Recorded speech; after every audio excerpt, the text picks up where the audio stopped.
सना बुच्चा साहिबा, ये बताइए, ये पिछले 12 से 24 घंटे में जो डेवलपमेंट्स हुई हैं, एक ऑडियो लीक आती है, परवेज इलाही साहब के घर के ऊपर पुलिस ऑपरेशन होता है, उन्हें गिरफ्तार करने की कोशिश की जाती है। ये हो क्या रहा है? क्या यहां पे तो मुज़ाकरात का अमल शुरू हुआ था, हम तो समझ रहे थे अब सब अच्छा होगा, लेकिन ये रातों रात तब्दीलियां आना शुरू हो गई हैं।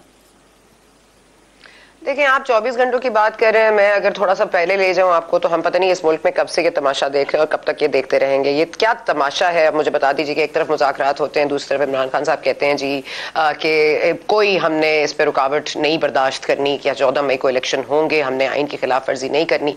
आप एक 3 मेंबर मुज़ाकराती टीम भेजते हैं, वो गुफ्तगू करती है, पहले एक डिस्प्ले ऑफ विशेस होता है, दूसरा राउंड होता है। दूसरे राउंड में अब आप इनकी भी नीयत देख लीजिए कि जुम्मे के बाद अब ये मंगल को होगी समाअत, मतलब इसमें दोबारा एक पेशरफ्त होगी, मतलब फ्राइडे, सैटरडे, संडे, मंडे तक इनके पास टाइम नहीं है, ट्यूसडे को मुलाकात होगी। तो इनकी भी सीरियसनेस और इनकी भी नजर आ रही है, और उनकी तो वैसे भी इमरान खान साहब की तो अब सब चीज आया हो गई है, किस तरह से सीटें बिक रही हैं, किस तरह से ऑडियोज आ रही हैं। I think it's in bad taste. और साथ ही साथ आज आपके चीफ ऑफ आर्मी स्टाफ ने जो गुफ्तगू की है, मतलब हर कोई अपनी अपनी पोजीशन वाजे कर रहा है, लेकिन ये भी वाजे कर दिया जाए कि ये जो पकड़ धकड़ हो रही है इसकी क्या वजूहात हैं। और ये भी अगर क्लैरिफाई हो जाए कि अगर पुलिस जाती है तो उनको कोई दिन में टाइम नहीं मिलता, वो रात को 10 बजे के करीब जाके उनको बताना चाहती है कि उनकी जमानत नहीं है परवेज इलाही साहब की। उसके बाद उनके घर पे के अंदर से पथराव आता है, अंदर पेट्रोल बम आते हैं, पानी फेंका जाता है। मतलब मुझे ये समझ नहीं आ रही, ये जो रिसोर्सेज यूज हो रही हैं between Zaman park and Pervez Elahi साहब के घर, ये एक ही रिसोर्सेज हैं या आया दोनों ने ट्रेनिंग एक जगह से हासिल की है और पहले जमान पार्क पहुंच जाते थे, परवेज इलाही के घर पहुंच जाते हैं। लेकिन उससे बरक्स, उससे अगर थोड़ा सा आगे आ जाए तो पुलिस ने क्या किया है? एक बख्तरबंद गाड़ी को आपने गेट तो तोड़ा, आप अंदर गए, आपने 25-26 मुलाजमीन को गिरफ्तार किया, फिर आप वहां से निकल गए, फिर आप वापस आ गए 6 मिनट बाद, 7 मिनट बाद आपने कहा सॉरी यार लोकेशन तो यहीं की आ रही है, हम इनको तलाश करते रहेंगे।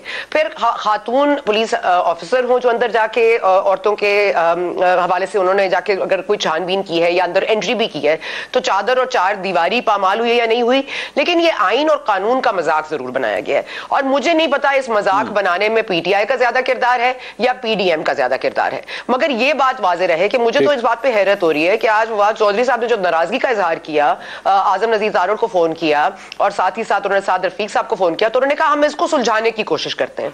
मतलब मामला है क्या? आईनी और कानूनी मामले तो नहीं सुलझाए जाते, वो तो क्लियर एज डे होते हैं। यहाँ पे एक मुसीबत है कि ना वो क्लियर है ना वो क्लियर है, लेकिन आपने तमाम इदारे आपके क्लियर है, उन्होंने अपने अपने मौकफ वाजे कर दिए, लेकिन कोई भी मौकफ एक दूसरे से मैच नहीं करता। ठीक, ये सना साहबा, ये इस बात में किस हद तक हकीकत है कि हुकूमत एक्चुअली कोई ना कोई बहाना ढूंढ रही है कि खुद इस सिस्टम से, इस मुज़ाकरात के अमल से पाकिस्तान तहरीक इंसाफ खुद वॉकआउट कर जाए, इनको मजबूर कर दिया जाए कि यहां तक आ जाए? देखिए तौजी जो भी पेश कर दी जाए, ये तो जाहिर हो गया है, अब तो इसमें कोई छुपी बात नहीं है कि हुकूमत नहीं चाहती कि इलेक्शंस हो पंजाब में पहले और खैबर पख्तूनख्वा में कुछ रोज बाद, और उसके बाद अक्टूबर में तमाम जो सूबाई असम्बलियाँ और फेडरल असम्बली का जो है वो पूरा एक सेटअप बने।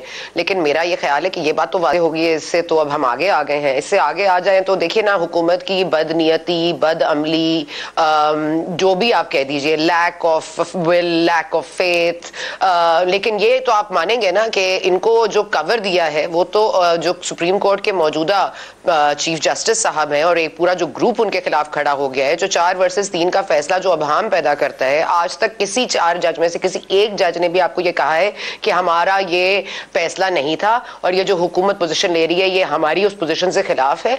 तो क्या ये हम इस बात से हट सकते हैं कि एक ऑडियो आती है कभी सास की, कभी ख्वाजा रहीम साहब की, कभी साकिब निसार साहब के बेटे की, कभी एजाज साहब की? मतलब मुझे तो ये समझ नहीं आ रहा कि इस मुल्क में मतलब चल क्या रहा है। अगर सब कुछ सबको पता है तो सब कुछ बता दें। इमरान खान साहब कहते हैं जी चीफ ऑफ आर्मी स्टाफ साबिक जनरल बाजवा ने ये भी किया, मुझे भी निकाला, फलां भी किया, इनके केसेस भी माफ किए, एनआरओ भी दिया। लेकिन जो कश्मीर के हवाले से मामला है ना, वो मैं नहीं बताऊंगा, क्योंकि उससे तो हलचल मच जाएगी, उससे तो बड़ा मुसीबत आ जाएगी, बड़ा इंस्टेबिलिटी आ जाएगी मुल्क में। मतलब और कौन सी इंस्टेबिलिटी आना बाकी रहेगी ये माजरत के साथ। और इसीलिए आज देखें ना, चीफ ऑफ आर्मी स्टाफ ने जो पोजीशन ली है वो वाज़ेह तौर पर भारत के खिलाफ है। आप 56 आपने उनकी खिलाफ वर्जियां हो चुकी हैं, 56 times they have cross the border. 6 दफा उनके जो स्पाई ड्रोन्स थे वो गिराए गए हैं। तो मतलब मामला इतना सादा तो नहीं है ना जो हम ये कह देते हैं कि फौजी जो है बैठ के सिर्फ पॉलिटिकल मैनिपुलेशन ही कर रहे हैं और उनको कोई काम नहीं है। बॉर्डर्स के ऊपर कौन कर रहा है काम? वही कर रहे हैं ना।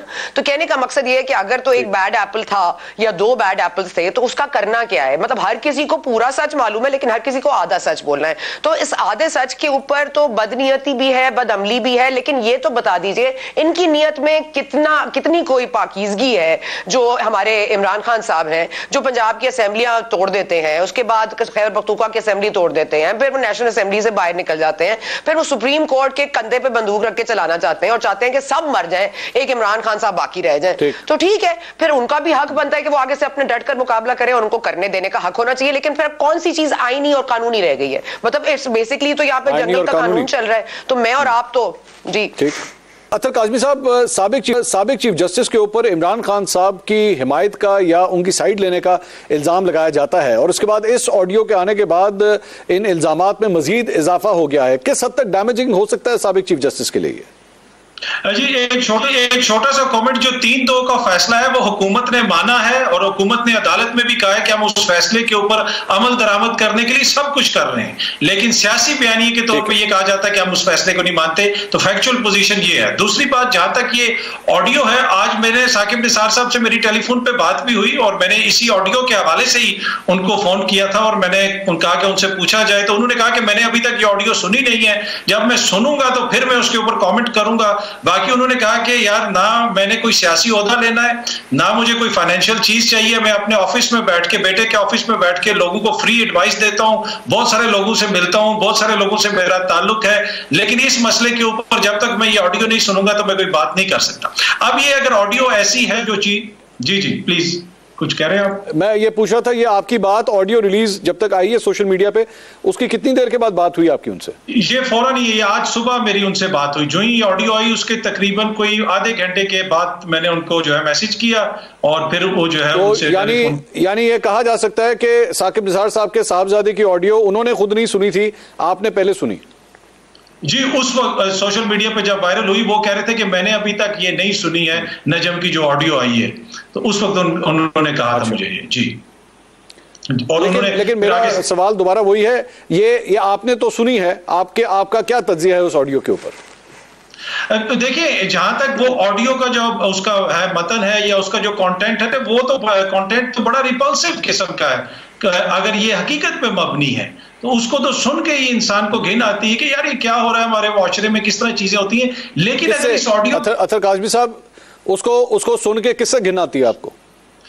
पूरे निजाम से घिन आती है कि जहां पे जमहूरियत में ऐसा कुछ होता है हमारे मुल्क में, पूरे निजाम से। लेकिन फिर जो क्वेश्चन है ना कि हमें पता नहीं है कि ये ऑडियो किस चीज के हवाले से है, कहां से जोड़ के बनाई गई है। दूसरी बात ये कि मेरी नजम साहब से कभी बात नहीं हुई, जिस तरह मैंने कभी अता बंदयाल साहब की सास की कोई ऑडियो नहीं सुनी, तो मुझे नहीं पता कि ये उनकी आवाज है या नहीं है। तो वो कौन लोग हैं? आपका हम सबका किसी जज की सास के साथ या किसी जज के साबिक जज के बेटे के साथ हमारा क्या लेना देना हो सकता है?